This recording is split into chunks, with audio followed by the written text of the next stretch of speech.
Hello BSc nursing student, आज हमारा topic है डिसऑर्डर ऑफ नोज। हम पढ़ेंगे इसमें एपिक्स पढ़ेंगे। एपिक्स हम कहते हैं नेजल ब्लीडिंग को कहते हैं, ठीक है।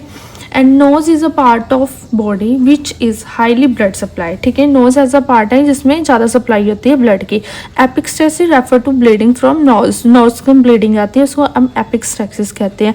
जब हमारी म्यूकस मेम्ब्रेन ड्राइड हो जाती है, थिक क्रस्ट फॉर्मेशन हो जाती है ना, तब जो हमारी नोज से ब्लीडिंग आती है उसे हम एपिक्स बोलते हैं, ठीक है। हमारे नोज में कैल्बिस प्लेक्सिस प्रेजेंट होती है, ठीक है, इंटीरियर नेजल सेप्टम, ठीक है, यहाँ फाउंड होती है हमारी नोज के अंदर, ठीक है। ये क्या करती है, ब्लड सप्लाई करती है। जब हमारी म्यूकस मेम्ब्रेन ड्राई हो जाती है, क्रस्टी हो जाती है ना, देन ब्लीडिंग यहाँ से निकलती है हमारी नोज से, इंटीरियर पार्ट से, ठीक है। देन इसमें कौन कौन सी आर्टरीज प्रेजेंट होती है हमारी नोज में? Anterior ethmoidal artery, sphenopalatine artery, posterior ethmoidal artery, septal branch of superior labial artery, clear. Then हम पढ़ेंगे इसमें इटियोलॉजी, किन किन कारण से हमें नेजल ब्लीडिंग होती है, ठीक है। फर्स्ट ऑफ ऑल हम पढ़ेंगे ड्राई एयर। ड्राई एयर, जब सूखी एयर हमारे नोज के अंदर जाती है ना, ड्राई, देन क्या कॉज करती है? एपिक्स। नेजल सर्जरी जब होती है, ठीक है, नेजल ब्लीडिंग होती है तब भी। न्यूप्लाज्म, जब हम नॉर्मल ग्रोथ होने लगती है हमारी सेल्स की हमारी नोज के अंदर। इरिटेंट, कोई भी इरिटेंट फॉरेन एजेंट हमारी नोज के अंदर एंटर करता है, ठीक है, तब भी। यूज़ ऑफ नसेट्स, मतलब यूज़ ऑफ नसेट, हम बहुत सारी मेडिकेशंस ऐसे यूज़ करते हैं, लाइक एंटीकोआगुलेंट्स को यूज़ करते हैं, जो एस्प्रिन हेपरिन होगी, ठीक है, एक्सेसिव अमाउंट में यूज़ करते हैं, which is called epistaxis. Immune disorder की वजह से भी होता है एपिक्स, क्लियर। देन हम करेंगे पैथोफिजियोलॉजी एपिक्स की। ये 2 टाइप्स में डिवाइड है, ठीक है, इंटीरियर एंड पोस्टीरियर में, ठीक है। इंटीरियर मतलब जो हमारे इंटरनल सरफेस, इंटरनल नोज, जो हमारे इनसाइड द नोज जो ब्लीडिंग होती है। पोस्टीरियर होती है जो आउटसाइड द नोज ब्लीडिंग होती है, क्लियर।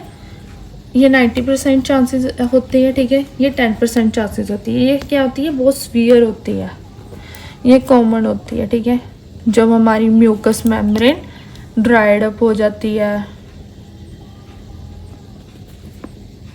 ड्राइड वगैरह हो जाती है, क्रस्टी हो जाती है, ठीक है, ड्यू टू ड्राई एयर की वजह से। हमने जो पढ़े थे इसके कॉजेज़ वगैरह, ठीक है।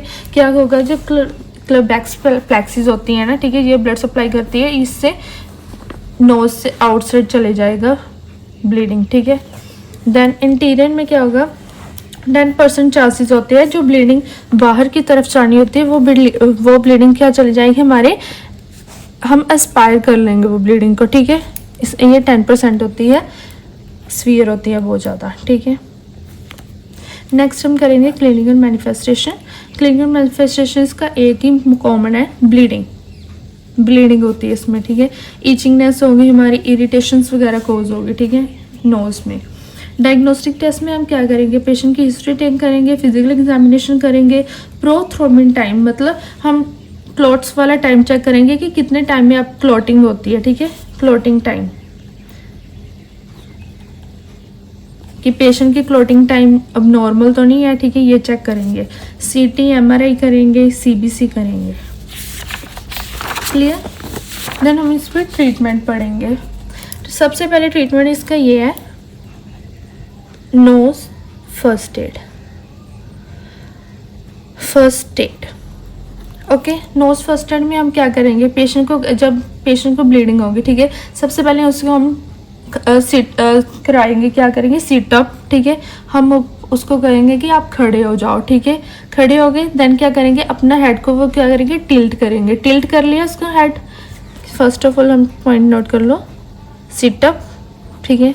देन हेड को क्या करेंगे, टिल्ट, नीचे की तरफ टिल्ट करेंगे, ठीक है। देन टिल्ट करनी है 10 to 15 मिनट्स।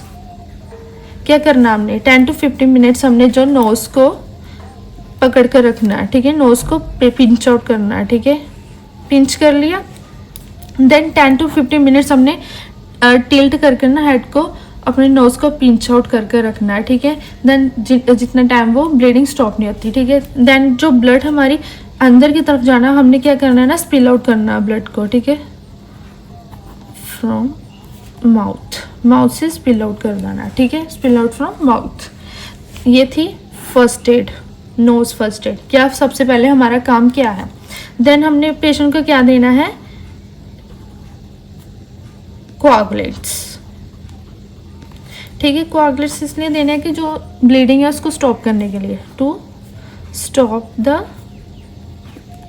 ब्लीडिंग। कौन सा कोआगुलेंट देंगे, एग्जाम्पल वारफरीन, क्लियर। देन हम पेशेंट को क्या देंगे, एंटीबायोटिक्स भी दे सकते हैं, एनाल्जेसिक भी दे सकते हैं जब पेन हो, ठीक है, एनाल्जेसिक दे दी to reduce pain like diclofenac, okay.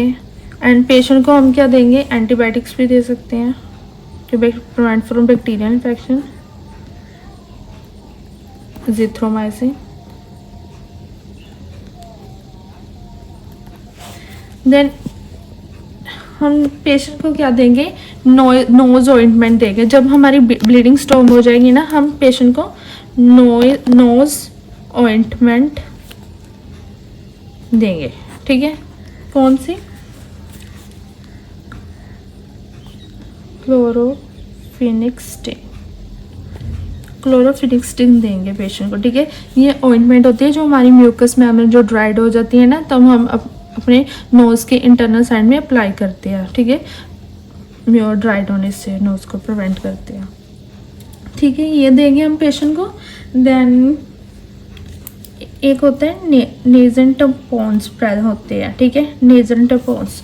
Nasion tampons means जो हम टेम्पॉन्स होते हैं ना, जो ब्लीडिंग को ऑब्जर्व कर लेते हैं, वो हम देंगे पेशेंट को, ठीक है, नोज़ के अंदर डालने के लिए।